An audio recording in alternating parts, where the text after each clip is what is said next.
오늘 우리가 함께 나눌 말씀은 창세기 25장 19절에서 28절 말씀입니다. 이 시간 창세기 25장 19절에서 28절 말씀, 제가 한 절, 여러분이 한 절 교독하여 읽도록 하겠습니다. 아브라함의 아들 이삭의 족보는 이러하니, 아브라함이 이삭을 낳고 이삭은 40세에 리브가를 맞이하여 아내를 삼았으니, 리브가는 밧단 아람의 아람 족속 중 부두엘의 딸이요 아람 족속 중 라반의 누이였더라. 이삭이 그의 아내가 임신하지 못하므로 그를 위하여 여호와께 간구하매, 여호와께서 그의 간구를 들으셨으므로 그의 아내 리브가가 임신하였더니, 그 아들들이 그 태 속에서 서로 싸우는지라. 그가 이르되, 이럴 경우에는 내가 어찌할꼬 하고 가서 여호와께 묻자온대. 여호와께서 그에게 이르시되, 두 국민이 내 태중에 있구나. 두 민족이 내 복중에서부터 나누리이다. 이 족속이 저 족속보다 강하겠고 큰 자가 어린 자를 섬기리라 하셨더라. 그 해산 기한이 찬즉 태에 쌍둥이가 있었는데, 먼저 나온 자는 붉고 전신이 토록 같아서 이름을 에서라 하였고, 후에 나온 아우는 손으로 에서의 발꿈치를 잡았으므로 그의 이름을 야곱이라 하였으며, 리브가가 그들을 낳을 때에 이삭이 60세였더라. 그 아이들이 장성함에 에서는 익숙한 사냥꾼이었으므로 들 사람이 되고, 야곱은 조용한 사람이었으므로 장막에 거주하니, 이삭은 에서가 사냥한 고기를 좋아하므로 그를 사랑하고 리브가는 야곱을 사랑하였더라. 오늘 우리는 그랄 땅에서 이삭의 이야기를 마무리하고 새로운 이야기의 페이지를 열기 위해 다시 창세기 25장으로 돌아와 새 시대가 시작되는 말씀을 함께 살펴보고자 합니다. 먼저 창세기 중앙에 있는 오늘의 본문 창세기 25장은 한 시대를 마무리하고 다음 시대를 열고 있는 장인데요, 우리가 함께 읽은 말씀 이전엔 먼저 아브라함의 죽음에 대해서 말하고 있습니다. 아브라함은 175세를 살았고 그 아내가 묻혀있던 곳 막벨라굴에 장사되게 됩니다. 그렇게 성경 말씀의 이야기의 중심은 이제 아브라함의 시대를 마무리하고, 그리고 우리가 앞서 살펴봤던 이삭도 지나서 이제는 새로운 시대 에서와 야곱의 시대를 시작하게 됩니다. 아니, 더욱 정확하게 말해 야곱 중심으로 이제 이야기가 펼쳐지게 됩니다. 오늘은 그 새로운 시즌의 시작 장면인데요, 그 다음 세대의 시작은 이렇게 시작합니다. 오늘 본문 말씀 시작하는 19절 말씀을 함께 읽도록 하겠습니다. 아브라함의 아들 이삭의 족보는 이러하니라. 아브라함이 이삭을 낳았고. 19절은 마치 같은 내용을 두 번 반복하는 느낌을 주고 있습니다. 이는 야곱의 아버지인 이삭이 아브라함의 아들임을, 그러니까 하나님께서 아브라함에게 약속을 이루셨고 이제는 그 축복의 약속의 상속자가 이삭임을, 하나님은 이제 이삭을 통해 그 가문 가운데 축복의 약속을 계속해서 이루어가실 것을 강조하고 있는 부분입니다. 그런데 그 다음에 이어지는 말씀의 상황들을 살펴보면 이 약속에 문제가 있는 듯 합니다. 분명 하나님께서는 아브라함에게 이렇게 말씀하셨습니다. 내가 내게 큰 복을 주고 내 씨가 크게 번성하여 하늘의 별과 같고 바닷가의 모래 같게 하리니 내 씨로 말미암아 천하 만민이 복을 받으리니 라고 말씀하셨습니다.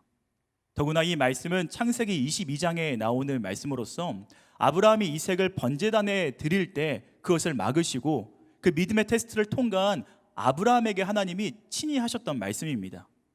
정리해보면 그 장소에 이삭도 함께 있었기 때문에 이 축복의 말씀, 번성하겠다는 말씀을 이삭도 분명 들었을 것입니다. 아니, 하나님의 음성이 함께 듣지 못하고 아브라함에게 임했다고 하더라도 이삭은 분명 하나님의 약속을 아브라함을 통해서라도 들었을 것입니다. 그런데요, 하나님은 분명 아브라함의 씨로 말미암아 크게 번성할 거라 말씀하셨는데 이 약속에 문제가 있는 것 같습니다. 이삭이 아이를 낳지 못하고 있는 것입니다. 20절에서 21절 말씀 함께 읽도록 하겠습니다. 이삭은 40세의 리브가를 맞이하여 아내를 삼았으니, 리브가는 밧단 아람의 아람 족속 중 부두엘의 딸이요 아람 족속 중 라반의 누이였더라. 이삭이 그의 아내가 임신하지 못하므로 그를 위하여 여호와께 간구하매 여호와께서 그의 간구를 들으셨으므로 그의 아내 리브가가 임신하였더니 리브가가 임신을 하지 못하고 이에 이삭이 기도하여 임신을 하였다. 이렇게 21절 말씀만 보면 아무런 문제가 없어 보이는데요, 사실 그렇지가 않습니다. 왜냐하면 20절 말씀을 보게 되면 그들이 결혼할 때가 정확히 이삭이 40세였다고 말하고 있습니다. 그리고 말씀을 쭉 내려와서 26절을 보게 되면요, 야곱과 에서가 태어났던 그 시기가 이삭이 60세였다고 말하고 있습니다. 그러니까 그들은 둘이 결혼해서 20년 동안 아이가 없었던 것이죠. 분명 하나님께서는 아브라함과 그 후손들에게 많은 씨를 약속하셨는데 아이가 생기지 않는 그 20년 동안 이삭은, 그 부부는 어떠한 생각을 가지고 살아야 했을까요? 심지어 25장을 보게 되면요, 아브라함의 죽음 이전에 아브라함이 후처를 맞이하고 그 후처 가운데 많은 자식들을 출산한 것을 기록하고 있습니다. 한 걸음 더 깊이 들어가자면 사실 성경은 다음 세대의 이야기에 집중하기 위해서 아브라함의 이야기를 마무리한 거지, 사실 아브라함은 175세에 장사되었고 이삭이 60세에 에서와 야곱을 낳았으니까 아브라함은 실제로 에서와 야곱이 태어나고 15년을 더 살았습니다. 그러니까 지금 이삭이 20년 동안 아이가 생기지 않는 그 기간 동안 아버지 아브라함은 계속 자녀를 낳고 있었다는 소리입니다. 심지어 이스마엘도 계속해서 자녀를 낳고 있습니다. 그 모든 것을 보아했던 이삭의 마음은 어떠했을까요? 그 20년 동안 다름자들, 심지어 나이가 많은 아버지도 지금 아이를 낳고 있는데 내가 약속의 그런 상속자라고 말하는데 아이를 낳지 못하고 있는 자신을 보면서 무슨 생각이 들었을까요? 내가 약속의 상속자가 아닌 것인가? 축복의 때는 아버지에게서 끝나는 것인가? 분명 하나님은 나에게 내가 아브라함의 자손이고 나를 통해서도 하나님의 놀라운 뜻을 이룰 거라 하셨는데 왜 내게는 아이가 생기지 않는 거지? 그 약속에 대한 의심과 절망, 서운함과 아픔들이 이삭 가운데 가득했을 것입니다. 사랑하는 성도 여러분, 여러분들 가운데는 그럴 때가 없으신가요? 분명 하나님이 내게 약속하신 바가 있는데 이루어지지가 않는 겁니다. 하나님의 약속이 의심이 되고 하나님의 신실하심이 마치 나에게만 빗나간 것 같은 그런 시간을 맞이할 때는 없으신가요? 그럴 때 우리는 어떻게 해야 하는 것일까요? 오늘 말씀을 보니까 이삭은 그렇기 때문에 더욱 기도했던 것 같습니다. 그가 간구하매라고 말하고 있는 이 간구는 그냥 일시적인 간구를 말하는 것이 아니라 하나님이 들어주실 때까지 20년 동안 꾸준히 하나님 앞에 무릎 꿇었던 것을 보여주고 있는 것입니다. 심지어 아브라함처럼 이게 하나님이 약속을 이루어주지 않나 보다 생각해서 옆으로 빗나가지도 않았습니다. 신실히 기도하였고 하나님은 그 기도 가운데 응답해 주셨습니다. 사랑하는 성도 여러분, 하나님께 받은 약속이 흔들릴 때, 하나님의 심실함이 의심될 때, 의심과 서운함이 우리에게 몰려올 때 우리는 이삭과 같이 더욱 기도해야 될 줄로 믿습니다. 하나님이 왜 이 시간을 내게 허락하는지 그 의미를 다 알 수 없을지라도 선하신 하나님을 믿으며 기도함으로 말미암아 우리를 위해 자신의 아들까지 주신 그 하나님의 사랑을 기억하고 그것으로 힘을 내어 그 시간을 버텨내고 약속을 상속받는 저와 여러분 되기를 간절히 축원합니다. 우리에게 축복의 약속을 주시는 분도 하나님이시지만 약속을 성취해 가시는 분도 하나님임을 잊지 않고 그 하나님께 꼭 붙어 늘 간구와 기도로 살아가는 저와 여러분 되기를 간절히 축원합니다. 하나님께 간구하는 것, 그렇게 하나님을 붙잡는 것, 하나님과 동행하는 것, 그것이 하나님의 약속의 성취를 이루는 가장 올바르고 빠른 방법인 것입니다. 그리고 하나님께서 이렇게 하시는 이유가 있는데 바로 하나님은 선하신 하나님이기 때문입니다. 만약 우리가 하나님과 붙듦이 없이, 하나님과 관계함이 없이 그냥 하나님이 이 땅에서 주신 축복을 계속해서 아무런 대가 없이 이어가기만 한다면 오히려 우리는 결국 하나님을 잊게 될 것입니다. 하나님이 그 주신 축복 때문에 하나님과 관계없는 삶을 살아가게 될 줄도 모릅니다. 그렇기 때문에 하나님은 그 약속의 성취함에 따라서 계속해서 하나님과 동행하게 하시는 겁니다. 계속해서 기도하게 하시는 것인 줄로 믿습니다. 그리고 또 한편으로 우리는 이것을 보면서 함께 깊게 묵상해야 되는 것은, 우리는 우리 다음 세대에게 우리가 하나님께 받은 그 약속과 축복만을 물려주고자 하는 것이 아니라, 우리 자녀들이, 우리 다음 세대가 그 축복을 받아 누릴 수 있도록 기도하는 것, 하나님과 동행하는 삶을 그들 가운데 물려줘야 할 줄로 믿습니다. 우리가 믿음으로 하나님께 받은 은혜와 그 기도 응답들은, 하나님의 축복은 자연적으로 우리 자녀들 가운데 이루어지는 것이 아니라, 마치 아기 새가 입을 벌려야 그 공급자에게 음식을 받아 먹을 수 있듯, 우리 자녀들이 하나님을 향해 고개를 들고 우리 자녀들이 하나님 앞에 마음문을 열 때, 그제서야 우리가 받았던 축복이 우리 자녀들 가운데도, 우리 가문 가운데도 흐른다는 것을 우리는 잊지 말아야 할 줄로 믿습니다. 때문에 축복을 전해주시는 것 참 중요하지만, 하나님께 받은 은혜를 전해주는 것 참 중요하지만, 그것보다 더 중요한 것은 하나님과 관계하는 삶을 우리 자녀들 가운데 새겨줘야 할 줄로 믿습니다. 계속해서 말씀을 이어 살펴보겠습니다. 이삭은 기도하였고 그 기도에 응답이 이루어졌습니다. 그런데 22절 말씀이 조금 심상치 않습니다. 22절 말씀 함께 읽겠습니다. 그 아들들이 그의 태 속에서 서로 싸우는지라. 그가 이르되 이럴 경우는 내가 어찌할꼬 하고 가서 여호와께 묻자 온대. 기도로 자녀가 생겼는데요, 20년 동안 희망과 절망과 그 많은 시간을 보내고 드디어 기도 응답으로 자녀가 생겼는데, 태중의 아이들이 싸우는 게 너무 심하게 느껴질 정도로 리브가에게 굉장히 힘든 고통으로 다가온 것입니다. 리브가는 굉장히 당황스러울 것입니다. 분명 이것은 하나님의 응답이 맞는데, 이 아이가 생긴 것은 하나님의 축복이고 은혜가 맞는데, 오히려 더 큰 근심과 아픔이 그에게 찾아오게 된 것입니다. 우리도 이런 것을 경험할 때가 있습니다. 하나님 앞에 기도했고 그 기도의 응답이 이루어졌는데, 오히려 새로운 근심과 염려와 고통이 찾아올 때가 있는 것입니다. 아이가 생겼는데 근심이 생깁니다. 결혼을 했는데 염려할 것들이 생깁니다. 직장에 들어가는데 또 다른 새로운 고통들이 우리를 기다리고 있습니다. 간절히 기도했던 그 무엇이 이루어졌는데, 이것만 되면 되는 줄 알았는데 우리에게는 여전히 기도거리가 있다는 것입니다. 그때 리브가 같이 우리는 계속해서 멈추지 않고 기도해야 할 줄로 믿습니다. 이것만 되면 되는 것이 아니라, 하나님은 약속을 주시고 그 약속을 성취하게 하시고, 성취한 그 약속도 경작하게 하시는 하나님인 줄로 믿습니다. 약속의 땅은요, 그 기도의 응답은 이루어지면 끝나는 것이 아니라 계속해서 기도와 순종으로 경작해 나가야 할 우리의 축복의 사명지인 줄로 믿습니다.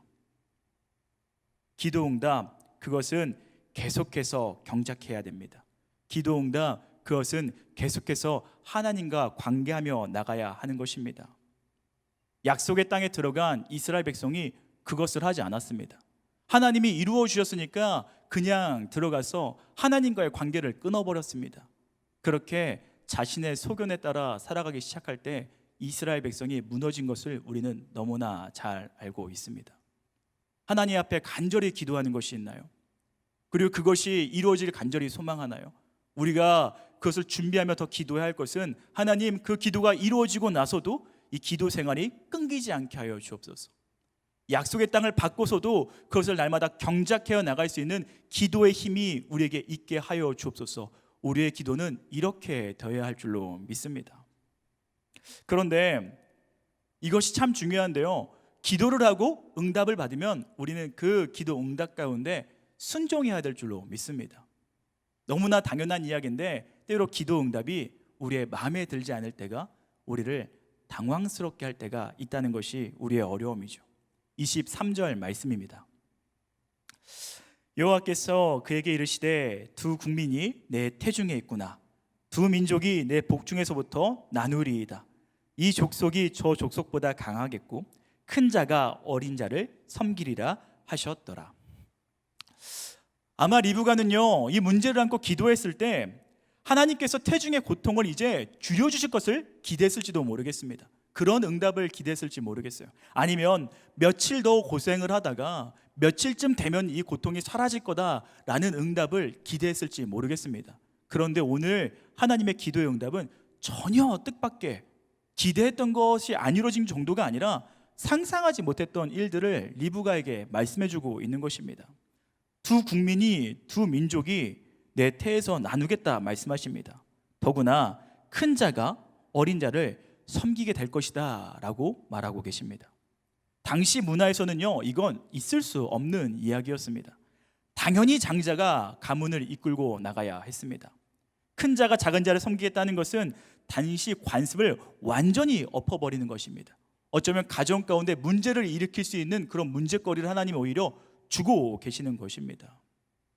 세상의 정통과 다릅니다. 심지어 나중에 아이들이 성장한 걸 보면요, 눈으로 볼 때도 사실 에서가 장자고 가문을 이끌어갈 사람처럼 보이게 됩니다. 하지만 기도의 응답은 하나님의 주권은 작은 자 야곱에게 있었습니다. 하나님의 뜻, 하나님의 주권적 선택은 야곱이었습니다.